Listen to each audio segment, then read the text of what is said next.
प्रतिका खत्री है। आज मैं आपको एक छोटी सी प्रस्तुति दिखाना चाहती हूँ।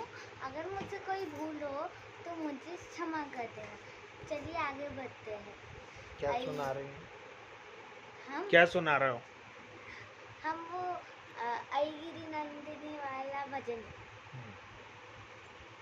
ऐगिरि नंदिनी नंदित मेदिनी विश्व विनोदिनी नंदनुते गिरिवर विंद शिरोदिनी वासिनी जिष्णु विनाशिनी जिष्णुनुते भगवती हेशिनी कंठ कुटुंबिनी भूर्य कुटुंबिनी भूर्य कृते जय जय हे महिषासुरवत्तिनि रम्य कपट्टिनि शैलसुते ऐगिरि नंदिनी नंदित मेदिनी विश्व विनोदिनी नंदनुते गिरिवर विंद शिरोदिनी वासिनी जिष्णु विनाशिनी जिष्णुनुते भगवती हेशिनी कंठ कुटुंबिनी भूर्य कुटुंबिनी भूर्य कुटे जय जय हे महिषासुरवत्तिनि रम्य कपट्टिनि शैलसुते सुरवर भ्रशिनी मूर्मुख भ्रशिनी हर्षुनते त्रिभुवन दोषिनी शंकर दोषिनी